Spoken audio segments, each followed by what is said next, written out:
Në një ambient ku muzika e lartë dhe ritmi i shpejt krijojnë iluzionin e çlirimit, kufit personal shpesh testohen. Kërcimi, si gjuhë trupore, mund të jetë gëzim, lojë, flirt i shëndetshëm, por vetëm nëse respekton një parim themelor, pëlqimin e qartë.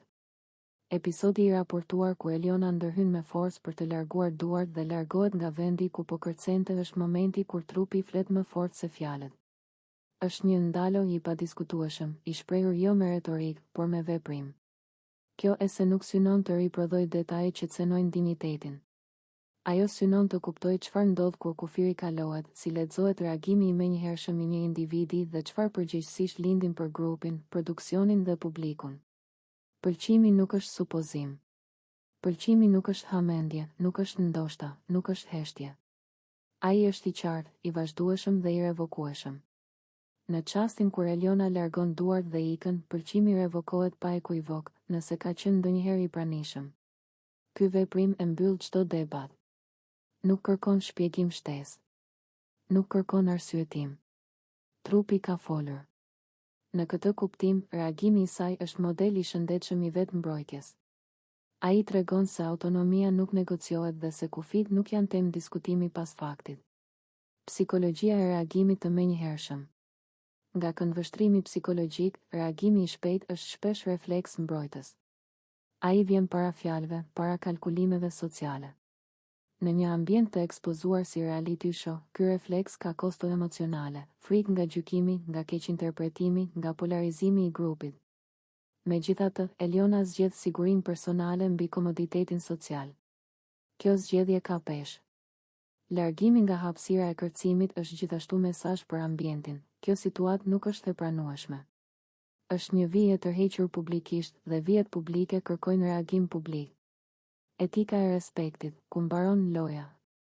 Reality show shpesh e relativizojnë kufirin mes lojës dhe jetës reale. Por etika nuk relativizohet.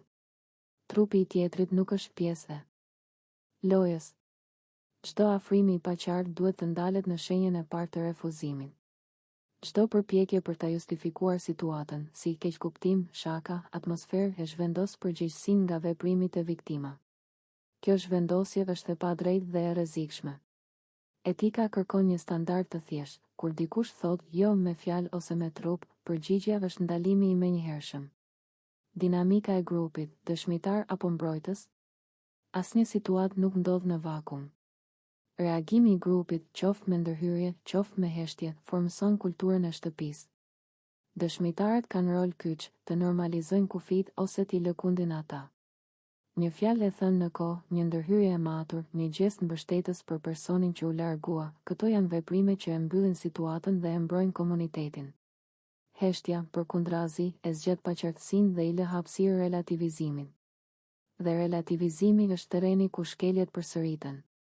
Përgjegjësia e produksionit, standarde, jo improvizim. Në momente të tilla, përgjegjësia. Në realitetet televizive, kufit personal janë prova më e vështirë. Jo sepse nuk njihen, por sepse shpesh sfidohen nga kamera, audienca dhe dinamika e pushtetit. Episodi i raportuar ku Limi shfaq sjellje fizike të paqarta ndaj Benitës dhe shoqëron veprimin me deklarata zotëruese hap një debat thelbësor, kur afrimi pushon së qeni flirt dhe shndërrohet në presion. Kjo se nuk ka për qëllim të riprodhoj fjalë apo detaje që cënojnë dinjitetin e askujt. Ajo synon të analizoj mekanizmin përmes të cilit një situatë e tillë bëhet e mundshme dhe pasojat që prodhon për individët, për grupin dhe për besimin e publikut. Pëlqimi si kusht i panegociueshëm. Çdo ndërveprim fizik apo verbal me nënkuptime intime ka një kusht të vetëm për të qenë i pranueshëm, pëlqimin e qartë, të vazhdueshëm dhe të respektuar. Pëlqimi nuk supozohet, nuk lexohet nga heshtja dhe nuk imponohet nga vetbesimi. Kur njëra palë shpreh dëshirë apo synim personal në mënyrë zotëruese, sidomos në një ambient të mbyllur, ajo krijon asimetrinë e pushtetit, tjetri ndjehet i vëzhguar, i shtyrë, i detyruar të reagojë. Në këtë kontekst, problemi nuk është dëshira, problemi është forma. Dëshira bëhet presion kur shoqërohet me deklarata që nënkuptojnë pashmangshmëri, pronësi ose minimizim të autonomisë së tjetrit. Aty, loja ndalet dhe nis çështja e kufive. Psikologjia e presionit të butë. Presioni nuk vjen gjithmonë me zë të lartë. Shpesh ai është i budh, një fjalë e hedhur si shaka, një gest i paqartë, një insistim i përsëritur. Këto elemente, të marra veç mas, mund të duken të padëmshme. Së bashku, ato krijojnë klimë pasigurie. Personi i përfshirë përballet me dilemë, të reagojë dhe të rrezikojë etiketimin si i tepruar, apo të heshtë dhe të mbajë peshën emocionale. Në një shtëpi ku kamerat janë gjithmonë të ndezura, kjo dilemë shumë fishohet. Çdo reagim interpretohet. Çdo heshtje keq kuptohet. Kjo është arsyeja pse standardet duhet të jenë të qarta dhe të mbrojtura nga formati, jo të lëna në dorë të improvi. Zimit. Etika e gjuhës zotëruese. Deklaratat që e paraqesin tjetrin si objektiv apo synim nuk janë thjesht fjalë. Ato janë korniza që e reduktojnë personin në rol. Në një lojë ku identiteti tashmë është i ekspozuar, reduktimi është formë e dhunës simbolike. Ai i heq individit kompleksitetin dhe e vendos në një narrativ që nuk e ka zgjedhur. Etikisht, kjo është e papranueshme. Jo sepse reality show duhet të jetë steril, por sepse dinjiteti është vijë e kuqe. Flirti i shëndetshëm respekton refuzimin, presioni e injoron atë. Dhe aty ku refuzimi injorohet, kemi problem serioz. Pasojat emocionale dhe dinamika e grupit. Pas situatave të tilla, pasojat nuk janë gjithmonë të dukshme. Ato shfaqen në tërheqje, heshtje, lot apo kërkim mbështetjeje. Grupi reagon, herë duke mbrojtur, herë duke relativizuar. Kjo ndarje është tregues i kulturës së shtëpisë. Kur mbështetja fiton, kultura përmirësohet. Kur relativizimi dominon, kufit lëkunden. Këtu roli i dëshmitarëve është vendimtar. Të thua. Kur loja ndalet dhe njeriu del në pa. Në çdo reality show ka momente tensioni, zëra të ngritur, debate që shpërthejnë e shuan. Por ka edhe momente kur loja ndalet. Jo sepse produksioni e ndalon, por sepse njerëzillku e kërkon. Episodi i raportuar ku Klodi shfaqet i lënduar, duke vendosur akull në kokë, ndërsa banorët i afrohen një nga një, i rrinë pranë dhe e mbrojnë. Është pikërisht një nga ato çaste kur Big Brother Kosova pushon së qeni spektakël dhe kthehet në provë morale. Akulli mbi kokë është gjest i thjeshtë, pothuajse banal. Por në atë kontekst, ai bëhet simbol. Simbol i dhimbjes që kërkon lehtësim, i tensionit që duhet ftohur, i një trupi që ka kaluar një kufi dhe kërkon mbrojtje. Është një imazh që flet më shumë se çdo debat, një njeri i ulur, i heshtur dhe rreth tij të tjerë që për një moment harrojnë lojën. Solidariteti si reagim instinktiv. Ajo që bie më shumë në sy nuk është vetëm gjendja e Klodit, por reagimi i banorëve. Në një shtëpi ku deri dje kishte përplasje, dyshime, akuza dhe aleanca të brishta, ndodh diçka e rrallë, bashkim i heshtur. Nuk ka brohoritje, nuk ka strategji. Ka afrim, fjalë të buta, prani fizike. Ky solidaritet nuk është i planifikuar. Ai është instinktiv. Është reagimi njerëzor ndaj perceptimit të rrezikut.